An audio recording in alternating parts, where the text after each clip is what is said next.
ETF index mutual funds నేర్చుకుని stock మార్కెట్లో రాణించాలనుకుంటున్నారా? వెంటనే ఈ నెంబర్కి కాల్ చేయండి.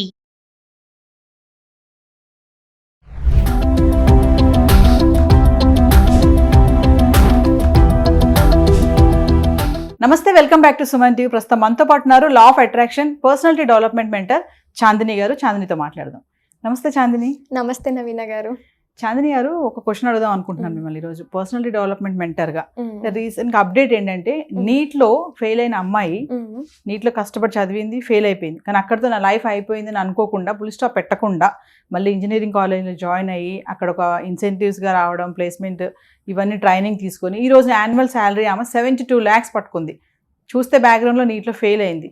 మరి చాలామంది స్టూడెంట్స్ ఈ మధ్య కాలంలో మనం చూస్తున్నాం కదా, కష్టపడి చదువుతారు, దానికోసం ఆహర్నిశలు కష్టపడతారు, నిద్రపోకుండా తల్లిదండ్రులను ఇబ్బంది పెట్టి ఇన్ని చేస్తారు, త్యాగాలు చేస్తారు చాలా వాటికి.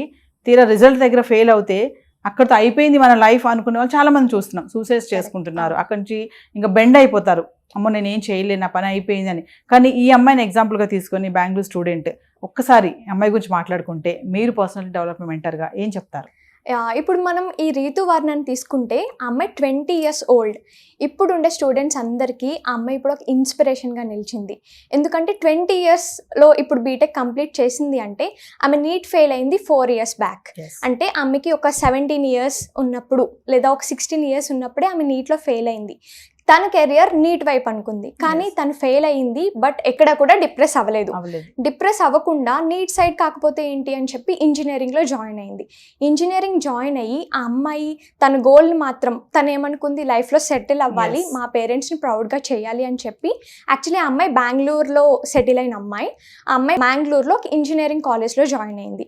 సో తను పట్టుదల ఎక్కడా వదలకుండా 4 years కూడా ఇంజనీరింగ్లో తన స్కిల్స్ అంతా చూపించి, ఒక ఇంటర్న్షిప్లో ఒక రోల్స్ రాయ్స్ అని మనం కార్ నేమ్ విని ఉంటాము, వెరీ లగ్జరీస్ కార్ అనమాట. అందులో ఫస్ట్ ఇంటర్న్గా సెలెక్ట్ అయింది. ఇంటర్న్గా సెలెక్ట్ అయిన వెంటనే ఫుల్ టైం అనేది ఇవ్వరు. సో అలాగా 8 months చాలా కష్టపడి తన టాలెంట్ని ప్రూవ్ చేసుకొని 8 months తర్వాత ఫుల్ టైం ఎంప్లాయీగా అయింది. అంటే ఇప్పుడు తను అక్షరాల 72 లక్షలు 72 lakhs ప్యాకేజ్తో ఇప్పుడు ఆమె సెలెక్ట్ అయింది. అసలు చూడండి ఎంత ఇన్స్పిరేషన్ ఇప్పుడున్న స్టూడెంట్స్ అందరికీ. ఇప్పుడు జస్ట్ చిన్న 10th class అనుకోండి, ఇంటర్లో ఫెయిల్ అయితేనే నా లైఫ్ అయిపోయింది అని డిప్రెస్ అయిపోయి వాళ్ళ పేరెంట్స్ని ఇబ్బంది పెట్టి వాళ్ళు సూసైడల్ యాక్షన్స్ తీసుకుంటారు. ఇది స్టూడెంట్స్ తప్పు అనొచ్చు అండ్ పేరెంట్స్ కూడా అనొచ్చు. ఎందుకంటే పేరెంట్స్ అనేది ఈ టైంలో వాళ్ళని సపోర్ట్ చేయాలి. మేబీ అప్పుడు వాళ్ళ మెంటల్ హెల్త్ బాగోకపోయి ఉండొచ్చు, లేదా వాళ్ళకి అంత సపోర్ట్ లేకపోయి ఉండొచ్చు. సో అప్పుడు పేరెంట్స్ సపోర్ట్ చేయండి. అండ్ స్టూడెంట్స్ మీరు కూడా మీ గోల్ ఏంటో చూస్ చేసుకొని అండ్ ఆ గోల్ మీద మీ 100% ఇవ్వండి. బికాస్ ఇప్పుడు కష్టపడితేనే ఫ్యూచర్లో సుఖపడతారు, అండ్ ఇప్పుడు సుఖపడితే ఫ్యూచర్లో కష్టపడతారు అంటారు కదా. ఆ సేయింగ్ అనేది మన పేరెంట్స్, టీచర్స్ చెప్పినప్పుడు మనకి టీనేజ్లో ఉన్నప్పుడు అర్థం కాదు. కానీ ఈ ఏజ్లోకి అంటే ఒక జాబ్ టైంకి వచ్చిన తర్వాత అప్పుడు డిప్రెస్ అయిపోయి ఫెయిల్ అయిపోయామని చెప్పి డిప్రెస్ అయిపోయి వాళ్ళు చదవడం మానేస్తారు. కానీ వాళ్ళతో పాటు ప్యారలల్గా చదివే వాళ్ళు ఎవరైతే మోటివేషన్గా తీసుకొని నేను సాధిస్తాను లైఫ్లో, నాకు ఇది కాకపోతే ఇంకొక 10 ways ఉంటాయి, సో ఆ 10 waysలోకి వెళ్ళి వాళ్ళు సాధిస్తారు చూడండి, అప్పుడు ఫీల్ అవుతారు ఇక్కడ డిప్రెస్ అయిపోయిన వాళ్ళు, నేను ఎందుకు ఇలా చదవలేదు అని చెప్పి. సో అలా మోటివేషన్గా తీసుకొని డిప్రెస్ అవ్వకుండా మీ స్కిల్స్ ఏంటో తెలుసుకోండి, మీ ఇంట్రెస్ట్ ఏంటో తెలుసుకోండి. దాన్ని బట్టి మీరు ఆ సైడ్కి వెళ్ళి మీ బెస్ట్ అయితే ఇవ్వండి. ఇక్కడ ఈ అమ్మాయి ఫస్ట్ నీట్ అనుకుంది, బట్ ఇంజనీరింగ్లోకి వెళ్ళింది. ఇంజనీరింగ్లో తన టాలెంట్ని ప్రూవ్ చేసుకుంది. సో ఇలాగే స్టూడెంట్స్ అందరూ కూడా వాళ్ళ టాలెంట్ని ప్రూవ్ చేసుకొని అండ్ అందరూ కూడా వాళ్ళ మీద వాళ్ళు ఇండిపెండెంట్గా ఉండి వాళ్ళ కాళ్ళ మీద వాళ్ళు నిలబడాలి అన్ని అయితే ఈ అమ్మాయిని అయితే ఇన్స్పిరేషన్గా తీసుకోవచ్చు మనం. అయితే చాందిని, ఇక్కడ ఏంటంటే నీట్ అనేది ఒక సెగ్మెంట్, ఇంజనీరింగ్ అనేది డిఫరెంట్ సెగ్మెంట్ కదా. ఇక్కడ మనం చాలా తీసుకోవచ్చు. పేరెంట్స్ కూడా ఈ అమ్మాయికి ఎంత సపోర్ట్ చేసి ఉంటారు. మీ పర్సనల్ డెవలప్మెంట్ మీద చాలా రీసెర్చ్ చేసే ఉంటారు, చాలా క్లాసెస్ కూడా కండక్ట్ చేశారు, తెలిసింది మాకు. సో అంటే ఇక్కడ అమ్మాయి ఎంత మెంటల్లీ స్ట్రాంగ్ గా ఉండాలి. ఒక సెగ్మెంట్ నుంచి ఇంకొక సెగ్మెంట్ కి మారింది ఇమీడియట్లీ. మారడము మళ్ళీ ప్యాకేజ్ కొట్టడం అనేది అసలు మామూలు విషయం కాదు. అంటే ఇక్కడ పేరెంట్స్ కూడా చాలా కోఆపరేటివ్ ఉండాలి కదా. ఈ మధ్య కాలంలో పేరెంట్స్ కూడా ఏంటంటే, ఫెయిల్ అయ్యావని, అమ్మో నువ్వు ఫెయిల్ అయ్యావా, నీ లైఫ్ అయిపోయింది అక్కడతో, ఇక అయిపోయింది నాడు, ఇంకేం చేయలేవు నువ్వు అనే తల్లిదండ్రులు కూడా చాలా మంది ఉన్నారు. అంటే ఈ అమ్మాయిని పేరెంట్స్ ఎంత సపోర్ట్ చేస్తుంటారు.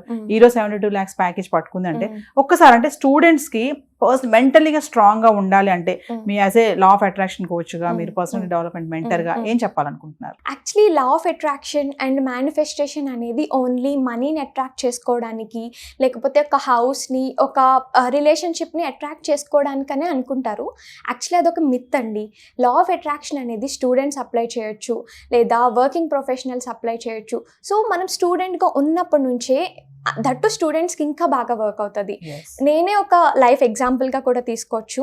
యాక్చువల్లీ నేను కూడా డాక్టర్ సైడ్కి వెళ్దాము అనుకున్న అమ్మాయినే, కానీ మా పేరెంట్స్ వద్దు బీటెక్ సైడ్కి వెళ్ళమన్నారు. సో నేనైతే అక్కడ డిప్రెస్ అవ్వలేదు. ఓకే, ఎందులోకి వెళ్ళినా సరే, ఏ ఫీల్డ్లోకి వెళ్ళినా మన బెస్ట్ ఇద్దాము అని చెప్పి నేను కూడా బీటెక్లో తీసుకొని అండ్ అక్కడి నుంచి నేను మేనిఫెస్టేషన్ అనేది స్టార్ట్ చేశాను. ఇక్కడ మేనిఫెస్టేషన్ అంటే మన మైండ్ సెట్, మనం ఏదైతే ఎక్కువ బిలీవ్ చేస్తామో అండ్ మన యాక్షన్స్, ఓన్లీ బిలీవ్ చేసి అండ్ ఓన్లీ ఫోకస్ పెడితేనే కాదు, మన యాక్షన్స్ కూడా ఉండాలి. సేమ్ ఈ అమ్మాయి కూడా చూడండి, జస్ట్ నీట్లో ఫెయిల్ అయిపోయింది అని చెప్పి బీటెక్ పాస్ అయిపోవాలి అని అనుకోలేదు. తన స్కిల్స్ని ప్రతి చోట ప్రూవ్ చేసింది. సో ఇలాగే ప్రతి విషయంలో వాళ్ళ పేరెంట్స్ కూడా వాళ్ళని సపోర్ట్ చేసి, అండ్ ఇప్పుడు నా లైఫ్లో మేనిఫెస్టేషన్ ఎలా వర్క్ అయిందో చూద్దాము. యాక్చువల్లీ నేను ఒక గవర్నమెంట్ స్కూల్ నుంచి వచ్చిన అమ్మాయినండి. ఒక గవర్నమెంట్ స్కూల్ నుంచి వచ్చి నేను ఒక బీటెక్ కాలేజ్లో జాయిన్ అయ్యాను. అండ్ ఆ బీటెక్ కాలేజ్లో ఫస్ట్ డే నుంచి నేను గోల్డ్ మెడలిస్ట్ అవ్వాలి. ఎందుకంటే మా ఫ్యామిలీలో విమెన్స్లో నేనే ఫస్ట్ ఒక బీటెక్ గ్రాడ్యుయేట్ వరకు వచ్చిందాన్ని. అందరూ కూడా ఇంటర్ వరకే కంప్లీట్ చేసి ఆపేసిన వాళ్ళు. కానీ మా పేరెంట్స్ నాలో ఉన్న స్పార్క్ని చూసి, లేదు మా అమ్మాయి ఏదో సాధిస్తుంది అని అయితే జాయిన్ చేశారు. సో మాలాంటి పేరెంట్స్ ప్రతి ఒక్క అమ్మాయికి అండ్ ప్రతి ఒక్క స్టూడెంట్కి ఉండాలి అని అయితే నేను చెప్తాను. సో అలా నన్ను సపోర్ట్ చేయడం వల్ల నా మీద వాళ్ళు ఆశలు పెట్టుకున్నారు. సో దాన్ని కూడా నేను ఎక్కడ తగ్గించకూడదు అని చెప్పి బీటెక్లో జాయిన్ అయిన ఫస్ట్ డే నుంచి నేను గోల్డ్ మెడలిస్ట్ అవ్వాలి అంటే అసలు ఏం చేయాలి అని ఒక టైం టేబుల్ ప్రిపేర్ చేసుకోండి. అదే టైం టేబుల్ని డైలీ ఫాలో అవ్వాలి. అండ్ ఇక్కడ స్టూడెంట్స్ ఎక్కువ విజువలైజేషన్ టెక్నిక్ అనేది యూజ్ చేయొచ్చు. విజువలైజేషన్ టెక్నిక్ అంటే ఇప్పుడు మీకు జరగబోయేది, ఫ్యూచర్లో జరిగేది ప్రెజెంట్లో జరిగినట్టు మీరు విజువలైజ్ చేసుకోవాలి, అంటే ఇమాజిన్ చేసుకోవాలి. దట్టు స్టూడెంట్స్కి ఇమాజినేషన్ పవర్ చాలా ఉంటుంది. సో వాళ్ళు ఎలా అంటే, ఓకే ఫైనల్ ఇయర్ అయిపోయిన తర్వాత నాకు గోల్డ్ మెడల్ వచ్చింది. గోల్డ్ మెడల్ వచ్చినప్పుడు మా పేరెంట్స్ నాతో పాటు స్టేజ్ ఎక్కినప్పుడు వాళ్ళ ప్రౌడ్ ఫేస్ అండ్ ఆ హ్యాపీనెస్ చూడాలి, అండ్ నాతో పాటు వాళ్ళని కూడా ఫెలిసిటేట్ చేయాలి అని వాళ్ళు ఇమాజిన్ చేసుకుంటూ ఉంటారు. చూడండి, వాళ్ళు ఎప్పుడైనా చదవకపోయినా డిమోటివేట్ అవుతున్నప్పుడు కూడా ఇలాంటి మాటలే వాళ్ళు మోటివేట్ చేస్తూ ఉంటాయి అన్నమాట. సేమ్ నేను కూడా అదే నా లైఫ్లో అప్లై చేశాను. విజువలైజేషన్ టెక్నిక్ యూస్ చేశాను అండ్ మిర్రర్ టెక్నిక్ కూడా. మిర్రర్ టెక్నిక్ అంటే మిర్రర్ ముందు అసలు మీరు ఎలా ఉండాలి అనుకుంటున్నారు, మీరు ఎంత కాన్ఫిడెంట్గా ఉండాలి అనుకుంటున్నారో మిర్రర్ ముందు నిలబడి I'm so confident, I'm gold medallist అని చెప్పి నాకు నేనే విన్నింగ్ స్పీచ్ ఇచ్చేసుకునేదాన్ని నేను ఫస్ట్ ఇయర్ సెకండ్ ఇయర్లో ఉన్నప్పుడే. సో అలా ఎట్ లాస్ట్ నేను ఏదైతే డ్రీమ్ లైఫ్ అనుకున్నానో అదే నేను సాధించాను and I'm the gold medallist of my college. So ఇలానే అందరూ కూడా వాళ్ళు అనుకున్నది విజువలైజ్ చేసుకోండి. ఆ విజువలైజ్ చేసుకోవడానికి అలైన్డ్ యాక్షన్స్ అనేవి ఉండాలి. ఆ యాక్షన్స్ కూడా పర్ఫామ్ చేయండి అండ్ మీ లైఫ్లో మీరు ఏమనుకుంటున్నారో అది సాధించండి. థ్యాంక్ యూ అండి.